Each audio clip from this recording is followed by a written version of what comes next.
충격적인 일이 벌어졌습니다. 한국이 사막 한가운데 절망 속에서 죽어가던 마을을 살려냈다는 소식인데요. 물 한 방울 없는 황량한 땅에서 희망이라고는 없던 그곳에 갑자기 기적이 일어났다고 합니다. 그뿐만이 아닙니다. 매일 수십 킬로를 걸어 물을 길러오던 소녀가 한국에서 대학교를 졸업하고 전 세계의 생명을 불어넣는 혁신가가 되었다고 하는데요. 과연 어떤 일이 있었던 걸까요? 오늘의 사연에서 바로 확인해보세요. 안녕하세요. 저는 사미라 알파리스예요. 사우디아라비아 동북지역 작은 마을에서 태어난 30살 신재생 친환경 전문 엔지니어예요.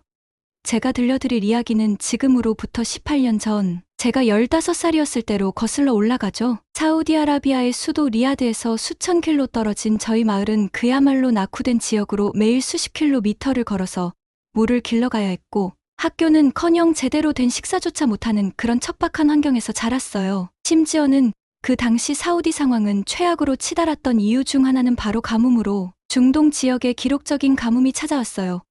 기수변화의 영향으로 사우디 연평균 강수량은 100mm 이하로 떨어졌고, 특히 저희 가족이 살고 있던 동북 지역은 최악의 상황을 겪고 있었죠. 당시 UN 보고서에 의하면 사우디아라비아에 매장돼 있는 지하수 고갈 속도는 세계에서 가장 빠른 수준으로 사우디 정부에서도 그에 대한 대비책을 마련하기 위해 여러 나라의 조언을 구하는 입장이었어요. 저는 이러한 상황에서 매일 아침 수십 킬로에서 떨어진 우물까지 걸어가 가족들을 위해 물을 길어오고 있었죠. 그날도 태양이 하늘 한가운데 떠 있었고 마치 뜨겁게 타오르는 불덩이 같았죠. 사막은 마치 녹아내리는 금빛처럼 반짝였어요. 하지만 그 더위는 숨이 막힐 정도로 무겁고 버거웠으며 뜨거운 모래 위는 걸을 때마다 발이 푹푹 빠져버렸죠. 손에 든 낡은 플라스틱 물통이 흔들릴 때마다 희망과 두려움이 함께 밀려왔어요. 바람은 가차없이 모래알을 제 피부에 날려보냈고 얼굴을 스카프로 감싸도 소용이 없었어요. 사막의 열기는 늘 저를 삼키려 했어요. 집에서는 몸이 아픈 제 여동생 파티마가 얇은 매트 위에 몸을 웅크리고 누워 있었어요. 이마에는 땀이 맺혀 있었고 몸은 열로 인해 떨고 있었어요. 깨끗한 물이 있어야 나을 텐데 물이 부족했어요. 어머니는 그런 여동생을 돌보느라 물을 길러 나갈 수 없는 상황이었죠. 아버지는 사우디아라비아의 수도인 리야드에서 건설 현장 인부로 일하고 계셨고 운이 좋으면 한 달에 한 번 집에 오실 수 있었죠. 이러한 상황에서 저희 가족을 돌볼 수 있는 사람은 저뿐이었어요. 어머니의 목소리가 머릿속에서 맴돌았어요. 이제 남은 물이 얼마 없어. 엄마는 지친 눈빛을 하고 있었어요. 손도 떨리고 있었죠. 마지막 남은 물 몇 방울을 컵에 따라 주셨는데 저는 그걸 파티마에게 가져갔어요. 제 동생은 마른 입술을 적시듯 조금씩 물을 마셨어요. 그 모습을 보고 저는 결심했어요. 빨리 가서 물을 길어 와야겠다고요. 제가 다니는 우물은 생명의 원천이었어요. 늘 그곳에서 물을 길어 왔어요. 그런데 제가 도착했을 때 뭔가 이상했어요. 마을 사람들이 우물가에 모여 있었어요. 얼굴에는 걱정이 가득했죠. 웅성거리는 소리가 들려왔어요. 우물이 말랐어. 마을에서 제일 나이가 많으신 할아버지가 외쳤어요. 주름진 손으로 우물 가장자리를 꽉 붙잡은 채 어두운 우물 안을 들여다보고 있었어요. 물이 한 방울도 없어. 모두 메말라 버린 거야. 제 심장이 쿵하고 내려앉았어요. 그럴 리 없었어요. 저는 달려가서 바구니를 우물 속으로 내려보냈어요. 그리고 귀를 기울였죠. 그런데 물이 떨어지는 소리가 들리지 않았어요. 오직 텅 빈 공간에 부딪히는 둔탁한 소리만 났어요. 정말 아무것도 없었어요. 이웃인 살리마 아주머니가 고개를 저었어요. 여기서는 살 수 없어. 물 없이는 모두 죽고 말 거야. 아주머니는 낡은 수레에 짐을 싣기 시작했어요. 다른 사람들도 하나둘씩 떠날 준비를 했어요. 가족들은 얼마 안 되는 짐을 꾸렸고 눈에는 슬픔이 가득했어요. 마을을 떠나야 했거든요. 안 돼. 저는 망연자실한 채로 집으로 돌아오고 있었어요. 수십 미터의 거리를 빈 물통과 함께 말이죠. 그날 밤 저는 집 밖에 나와 무릎을 꿇어안고 앉았어요. 사막은 끝없이 펼쳐져 있었고 그 어떤 소리도 들리지 않았어요. 위를 올려다보니 별이 가득한 하늘이 펼쳐져 있었어요. 차갑고도 밝은 빛이었죠. 이 땅에 다시 물이 흐를 수 있을까? 저는 아무도 없는 허공에 물었어요. 하지만 바람은 아무런 대답도 해주지 않았어요. 그때 저는 전혀 몰랐어요. 멀지 않은 곳에서, 예상치 못한 곳에서 우리를 도와줄 손길이 다가오고 있다는 것을요. 그렇게 일주일이 지났어요. 태양은 여전히 뜨겁게 내리쬐었고 땅은 갈라져 있었어요. 바람이 불어도 뜨거운 공기만 흩어질 뿐이었죠. 저와 마을 사람들은 그저 참고 견디는 수밖에 없었고 매일이 똑같았어요. 덥고 메마르고 희망도 없는 날들이요. 그런데 어느 날 아침 이상한 소리가 들렸어요. 땅이 흔들리는 것 같았어요. 아이들이 놀다가 멈췄고 나이 드신 분들도 고개를 들었어요. 트럭이었죠. 거대한 트럭들이 마을로 들어오고 있었어요. 바퀴가 지나갈 때마다 먼지가 구름처럼 피어올랐어요. 마을 사람들은 놀라서 뒤로 물러섰어요. 트럭이 마을 한가운데 멈추더니 사람들이 내렸어요. 그들은 밝은 조끼와 하얀 헬멧을 쓰고 있었어요. 그런데 조끼에 적힌 글자가 낯설었어요. 본 적 없는 문양이었어요. 사람들이 수군거렸어요. 누구지? 낯선 사람들이네. 그때 누군가 말했어요. 한국에서 왔다고 해요. 우리한테 물을 가져다 줄 수 있대요. 마을 사람들 몇 명이 코웃음을 쳤어요. 한국? 한 어르신이 낮게 중얼거렸어요. 여긴 사막이야. 우리 고통을 알 리가 없지. 저도 믿기지 않았어요. 하지만 정말 물을 가져올 수 있다면? 그때 한 여자가 앞으로 나섰어요. 키는 크지 않았지만 당당한 걸음걸이였어요. 짧은 검은 머리에 눈빛은 날카롭고 강했어요. 그런데도 웃을 때는 이상하게 따뜻한 느낌이 들었어요. 마치 우리가 모르는 무언가를 확신하는 사람처럼요. 그녀가 입을 열었어요. 놀랍게도 또렷한 아랍어였어요. 안녕하세요. 저는 박민지라고 합니다. 한국에서 온 엔지니어예요. 저희 팀과 저는 여러분을 도우러 왔어요. 마을은 순식간에 조용해졌고 서로 어색한 듯 얼굴을 마주 보았어죠. 그러다 누군가 물었어요. 어떻게 도울 건데요? 우물은 말라버렸고 하늘은 비를 주지 않아요. 이 땅엔 물이 없어요. 민지 씨는 전혀 당황하지 않았어요. 오히려 자신 있는 미소를 지었어요. 아직 없을 뿐이에요. 하지만 곧 이곳에 다시 물이 흐를 거예요. 마을 사람들은 고개를 저었어요. 믿을 수 없다는 듯한 표정이었어요. 하지만 저는 뭔가 가슴이 뛰었어요. 아주 오랜만에 느껴보는 감정이었어요. 희망이었어요. 저는 한 걸음 앞으로 나선 뒤 조심스레 물어봤죠. 어떻게요? 민지 씨가 가방에서 커다란 종이를 꺼냈어요. 종이 위에는 여러 선과 그림이 그려져 있었어요. 복잡해 보였지만 민지 씨는 손가락으로 하나씩 짚으며 설명해 줬어요. 이게 바로 담수화 시스템이에요. 바닷물에서 소금을 제거하고 깨끗한 물로 바꾸는 거예요. 그녀가 선을 따라 손가락을 움직였어요. 그 물을 이렇게 파이프를 통해 여러분의 마을까지 보낼 거예요. 식수로도 쓰고 요리도 하고 농사도 지을 수 있도록요. 저는 숨을 들이마셨어요. 정말 그런 게 가능해요? 민지 씨가 고개를 끄덕였어요. 네. 우리나라 한국도 예전에 물이 부족했어요. 하지만 해결 방법을 찾았죠. 이제 우리가 여러분을 돕고 싶어요. 마을 사람들이 웅성거렸어요. 여전히 의심스러운 눈빛도 있었어요. 하지만 저는 민지 씨의 눈을 봤어요. 거기엔 단 한 점의 흔들림도 없었어요. 그 순간 저는 처음으로 믿고 싶어졌어요. 정말로 한국에서 온 이 사람들이 우리 마을을 구할 수 있을지도 몰라요. 그렇게 희망을 품고 다음 날 바로 공사가 시작됐어요. 저는 마을 광장 근처에 서서 긴 트럭 행렬이 우르릉거리며 들어오는 모습을 지켜봤어요. 트럭들이 지나갈 때마다 황금빛 모래먼지가 일었어요. 일꾼들이 트럭에서 내려 큰 파이프와 낯선 기계, 무거운 도구들을 내리면서 서로에게 지시를 외쳤어요. 공기에는 활기가 가득했어요. 끝없이 고요한 사막과는 너무나도 대조적이었어요. 마을의 최고 어르신 압둘라 할아버지는 낮은 돌담에 앉아 팔짱을 낀 채 얼굴을 찡그렸어요. 이거 안 될 거야 하고 중얼거리셨어요. 사막이 이길 거야. 항상 그랬지. 인간은 자연을 거스를 순 없어. 하지만 저는 더 이상 확신할 수 없었어요. 어느 날 오후 공사장 근처를 거닐고 있을 때였어요. 민지 씨가 저를 발견하고는 미소를 지으며 다가왔어요. 어떻게 작동하는지 보고 싶어요? 그녀가 물었어요. 저는 잠시 망설이다가 고개를 끄덕였어요. 민지 씨는 저를 데리고 자재들이 쌓여있는 곳을 지나 작은 흰색 천막으로 안내했어요. 그 안에서는 기계 하나가 부드럽게 웅웅거리고 있었어요. 그녀는 상자에서 얇고 부드러운 무언가를 꺼냈어요. 종이처럼 보였지만 만져보니 매끄럽고 튼튼했어요. 이게 멤브레인 필터예요. 그녀가 그것을 빛에 비춰 보이며 말했어요. 우리 프로젝트의 핵심이죠. 이 필터가 바닷물에서 소금을 걸러내고 깨끗한 물만 통과시키는 거예요. 저는 눈살을 찌푸렸어요. 이거 하나로요? 바다와 싸우기엔 너무 약해 보이는데요. 민지 씨는 웃으며 말했어요. 겉모습만 보고 판단하면 안 돼요. 이 얇은 막이 아주 강력하거든요. 아주 미세한 수준에서 소금과 다른 불순물을 분리해요. 그렇게 해서 바닷물이 마실 수 있는 물로 바뀌는 거예요. 저는 손가락으로 조심스럽게 필터를 만져보았어요. 물방울 하나하나가 여과되는 모습을 상상해보려 했지만 너무 신기했어요. 정말 가능할까 싶었어요. 그런데 민지 씨는 너무도 확신에 찬 목소리로 설명하고 있었어요. 이런 기술을 만들려면 나라가 엄청 강해야겠어요. 제가 말했어요. 민지 씨는 고개를 저었어요. 강한 게 아니에요. 우리는 끈기 있는 거죠. 한국도 처음부터 이렇게 발전한 게 아니었어요. 옛날엔 우리도 물이 부족하고 자원이 적었어요. 하지만 열심히 배우고 노력해서 개선해 나갔어요. 그리고 이제는 우리가 배운 걸 다른 나라와 나누는 거예요. 그녀의 말을 곱씹어 보았어요. 저는 한국이 그저 멀리 있는 높은 빌딩과 화려한 불빛이 가득한 곳이라고만 생각했어요. 하지만 어쩌면 한국은 단순히 먼 나라가 아니라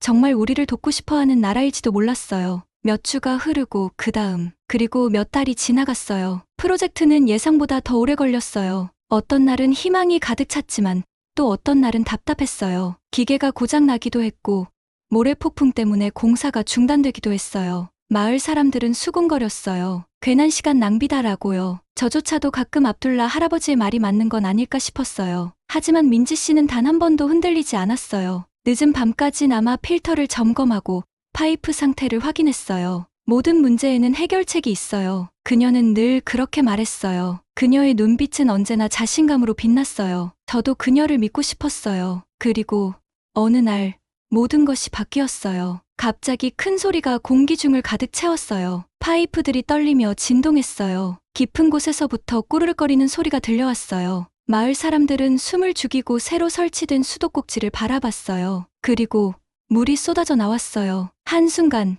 아무도 움직이지 않았어요. 햇빛 아래에서 반짝이는 투명한 물줄기. 깨끗하고 차갑고 그리고 진짜였어요. 그동안의 약속이 아니었어요. 꿈이 아니었어요. 이제 우리 것이었어요. 저는 천천히 다가가 손을 뻗었어요. 손끝에 닿는 물은 시원했어요. 손바닥을 모아 물을 떠서 입으로 가져갔어요. 한 모금 마시자 말로 설명할 수 없는 깨끗한 맛이 입안 가득 퍼졌어요. 마을 사람들은 숨을 삼키며 물을 바라봤어요. 그리고 누군가 환호성을 질렀어요. 이어서 또 한 명이 소리쳤어요. 곧 마을 전체가 환호성으로 뒤덮였어요. 사람들은 손뼉을 치고 웃고 울었어요. 아이들은 수도꼭지 주위를 뛰어다니며 얼굴에 물을 튀겼어요. 그들의 웃음소리가 마을 광장에 울려 퍼졌어요. 저는 압둘라 할아버지를 돌아봤어요. 그는 아무 말 없이 서 있었어요. 그의 눈은 커다랗게 열려 있었어요. 그리고 천천히 고개를 끄덕였어요. 사막은 졌어요. 마을이 이겼어요. 그리고 한국이 그것을 가능하게 해줬어요. 제 세상이 바뀌었어요. 깨끗한 물이 마을에 흐르자 모든 것이 달라졌어요. 곡식이 하늘을 향해 무성하게 자랐고 조용했던 학교에도 다시 아이들의 웃음소리가 가득했어요. 엄마들은 더 이상 아이들이 오염된 물을 마시고 아플까봐 걱정하지 않아도 됐어요. 마을에는 희망이 피어났고 저도 그 변화를 온몸으로 느꼈어요. 어느 저녁 노을이 하늘을 붉게 물들이던 때였어요. 저는 민지 씨와 함께 정수시설 근처에 앉아 있었어요. 기계가 부드럽게 웅웅 소리를 내며 물을 정화하고 있었어요. 사람들은 서로 이야기를 나누며 물을 길어갔고 모두의 얼굴엔 미소가 떠올라 있었어요. 언니, 저 이 기술에 대해 더 배우고 싶어요. 저도 다른 곳에 깨끗한 물을 가져다 주고 싶어요. 민지 씨가 환하게 웃었어요. 정말 좋은 꿈이네. 그럼 과학이랑 공학을 공부해야겠어. 공학이요? 저는 한 번도 생각해 본 적이 없었어요. 공학자는 다리나 높은 건물을 짓는 남자들이라고만 생각했거든요. 여자도 엔지니어가 될 수 있어요? 제가 조심스럽게 물었어요. 언니는 피식 웃으며 말했어요. 그럼 나도 엔지니어잖아? 저는 활짝 웃었어요. 맞아요. 민지 씨가 바로 그걸 증명하고 있었어요. 저도 할 수 있을까요?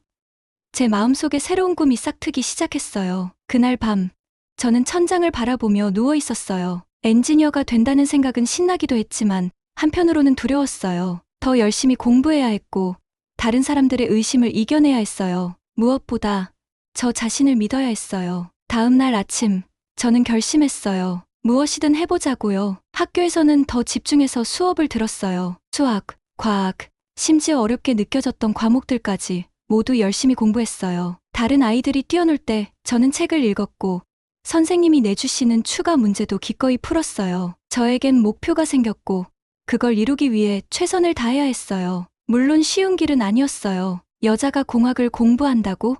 같은 반 남자아이가 비웃으며 말했어요. 선생님이나 간호사가 되는 게 더 낫지 않아? 저는 주먹을 꼭 쥐었지만 그의 말에 흔들리지 않기로 했어요. 왜 안 돼? 민지 씨도 엔지니어잖아. 그 애가 코웃음을 쳤어요. 민지 씨는 특별한 경우야. 저는 고개를 빳빳이 들었어요. 나도 특별한 사람이 될 거야. 시간이 흐를수록 저는 점점 더 열심히 공부했어요. 과학책을 더 많이 빌려 읽었고 밤늦게까지 노트를 정리했어요. 제 꿈을 이룰 날을 상상하면서요. 언젠가 저도 우리 마을 같은 곳에 깨끗한 물을 공급하는 사람이 되고 싶었어요. 그리고 마침내 놀라운 일이 벌어졌어요. 학교에서 과학 경진대회를 열었어요. 저는 참가하기로 결심했어요. 몇 주 동안 정성을 다해 프로젝트를 준비했어요. 태양열을 이용한 정수 시스템을 만들었어요. 깨끗한 물이 가장 필요한 곳에서도 쉽게 사용할 수 있도록요. 드디어 대회 날이 됐어요. 저는 긴장된 마음으로 심사위원들이 제 프로젝트를 둘러보는 모습을 지켜봤어요. 질문을 받을 때마다 자신 있게 대답했어요. 어떻게 작동하는지, 왜 중요한지, 얼마나 저렴하게 만들 수 있는지 설명했어요. 그리고 수상자가 발표됐어요.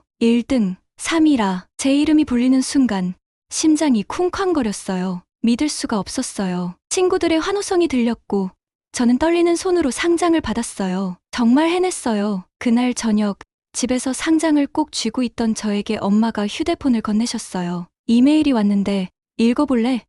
엄마의 목소리엔 기대가 가득 담겨 있었어요. 저는 조심스럽게 화면을 들여다봤어요. 보낸 사람은 민지 씨였어요. 한국에서 공부해볼래? 숨이 멎는 것 같았어요. 다시 한번 읽어봤어요. 한국?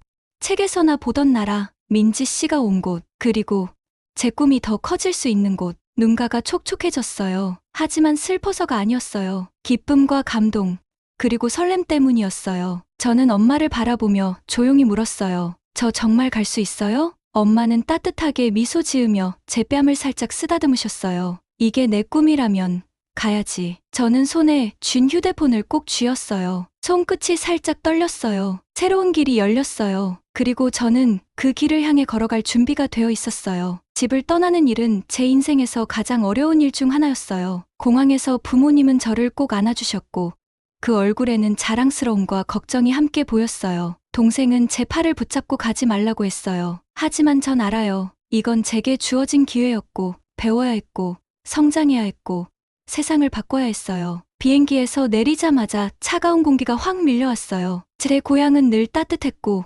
공기에는 향신료와 꽃내음이 가득했어요. 하지만 여기는 하늘이 잿빛이었고 숨을 내쉴 때마다 입김이 하얗게 퍼졌어요. 저는 코트를 꽁꽁 여미고 캐리어를 끌면서 공항 밖으로 나왔어요. 처음 몇 주는 정말 힘들었어요. 한국어는 빠르고 낯설게 들렸고 거리의 모든 간판, 식당, 메뉴, 교재까지 전부 이해할 수 없는 글자로 가득했어요. 심지어 음식을 주문하는 것도 어려웠어요. 작은 분식집 앞에서 서성이다가 결국 사진을 가리키면서 주문했어요. 주인 할머니는 환하게 웃으며 따뜻한 떡볶이를 건네주셨어요. 매콤하고 쫄깃한 떡볶이가 혀를 얼얼하게 했지만 이상하게도 마음이 편안해졌어요. 처음 먹어보는 음식이었지만 정감이 느껴졌어요. 룸메이트 민지는 저를 많이 도와줬어요. 항상 친절하고 인내심 있게 설명해줬어요. 어느 날은 민지 씨가 저를 집으로 초대해줬어요. 민지 씨 어머니는 김치, 불고기, 순두부찌개까지 한 상 가득 차려주셨고 민지 씨 아버지는 따뜻한 차를 따라주시면서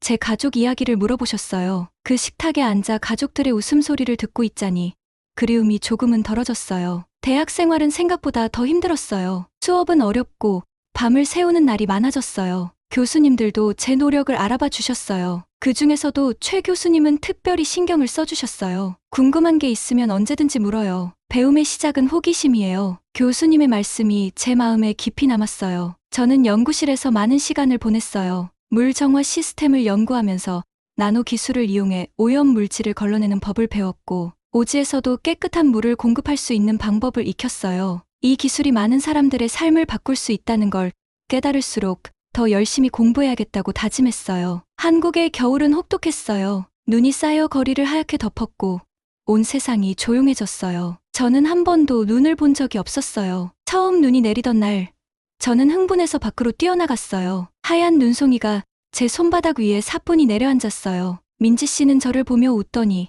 같이 눈사람을 만들자고 했어요. 그날 밤 저는 가족들에게 전화를 걸어 눈과 추위 그리고 그 아름다움을 설명했어요. 엄마는 웃으며 따뜻하게 입으라고 하셨고 아빠는 저에게 왜 여기에 있는지 다시 한번 상기시켜 주셨어요. 열심히 해라. 우리는 너를 믿고 있다. 그 말이 저를 다시 일으켜 세웠어요. 저는 더 열심히 공부했고 연구했고 배웠어요. 때로는 포기하고 싶었던 순간도 있었지만 가족과 고향 깨끗한 물을 필요로 하는 사람들을 떠올리면서 다시 마음을 다잡았어요. 그리고 마침내 그날이 왔어요. 졸업식 날이요. 학사모를 쓰고 무대 위를 걸어 나가면서 목이 메었어요. 해냈어요. 환경공학 학위를 받았어요. 하지만 배운 건 단순한 지식이 아니었어요. 이건 사람들의 삶을 바꾸는 도구였어요. 민지 씨는 저를 꽉 안아줬고 교수님들은 제 손을 힘껏 잡아주셨어요. 그리고 화면 너머로 제 가족들이 눈물을 훔치며 저를 보고 있었어요. 이제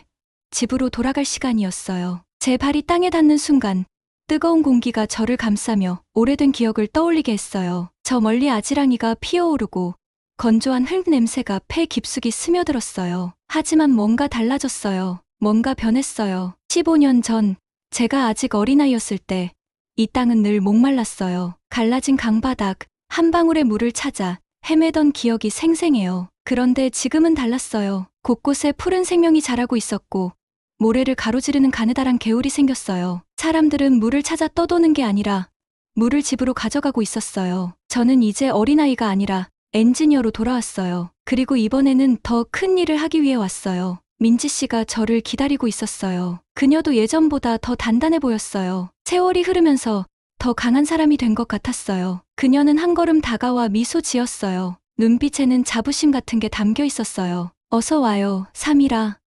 집, 그 말이 제 가슴 깊이 와 닿았어요. 그동안 저는 많은 곳에서 살았어요. 빌딩이 끝없이 이어지고 차들이 쉴 새 없이 오가는 도시에서도 지냈어요. 하지만 이곳이야말로 제 여정이 시작된 곳이에요. 그리고 이제 저는 돌아왔어요. 과거엔 물을 필요로 했던 아이였지만 이제는 그 물을 가져올 수 있는 사람이 됐어요. 저는 미소 지으며 말했어요. 돌아오니 좋네요. 하지만 이건 시작일 뿐이에요. 저는 이제 아프리카 전체에 물을 가져오고 싶어요. 민지 씨는 고개를 저으며 웃었어요. 역시 꿈이 크네요. 누군가는 그렇게 해야죠. 그날 밤, 저는 밖에 서서 하늘을 올려다봤어요. 사막의 별들은 여전히 그 자리에서 반짝이고 있었어요. 마치 어둠 속에 수많은 작은 등불이 떠 있는 것 같았어요. 예전엔 저 별을 보면서 끝없는 질문을 했어요. 물이 계속 흐를까? 충분할까? 이제는 답을 알고 있어요. 그건 운이나 기적의 문제가 아니었어요. 사람이 만드는 거였어요. 저처럼, 민지 씨처럼, 그리고 포기하지 않는 마을 사람들처럼요. 물은 여기 계속 흐를 거예요. 우리가 만들어 가니까요. 바람이 모래 위를 스치며 불어왔어요. 저는 깊이 숨을 들이마셨죠. 내일부터 시작이에요. 더 많은 우물을 만들고, 더 많은 펌프를 설치하고, 더 많은 생명을 살리는 일. 내일부터 다시 시작이에요. 그리고 저는 준비됐어요. 여러분, 오늘의 사연 어떠셨나요? 한 소녀가 목마름 속에서 자랐지만 한국의 도움으로 희망을 얻고 결국엔 스스로 변화의 주체가 되었습니다. 그리고 이제는 전 세계에 깨끗한 물을 전하는 사람이 되었죠. 정말 놀랍지 않나요? 사막 한가운데에서 불가능해 보였던 일이 현실이 되었듯이 작은 도움과 따뜻한 마음이 모이면 세상을 바꿀 수 있습니다. 이 이야기가 우리에게 주는 가장 큰 메시지는 바로 포기하지 않는다면 기적은 우리가 만들어 갈 수 있다는 것이 아닐까요? 혹시 여러분도 이 사연을 보며 가슴이 뛰었던 순간이 있으셨나요? 또 한국의 기술력과 따뜻한 마음이 또 다른 곳에서는 어떤 변화를 만들어낼 수 있을지 궁금하지 않으신가요? 여러분이라면 사연의 소녀처럼 세상을 바꿀 수 있다면 어떤 변화를 만들어 가고 싶으신가요? 한국의 기술력이 또 어떤 분야에서 기적을 만들어낼 수 있을까요? 여러분이 생각하는 혁신적인 기술이 있다면 알려주세요. 또한 만약 여러분이 사미라와 같은 환경에서 자랐다면 어떤 선택을 하셨을 것 같나요? 여러분의 생각이 궁금합니다. 여러분의 소중한 의견을 댓글로 남겨주세요. 그리고 영상이 재미있으셨다면 구독과 좋아요, 알림 설정까지 부탁드립니다. 여러분들의 응원은 영상 제작에 큰 힘이 됩니다. 그럼 저는 더욱 감동적인 사연으로 찾아뵙겠습니다. 감사합니다.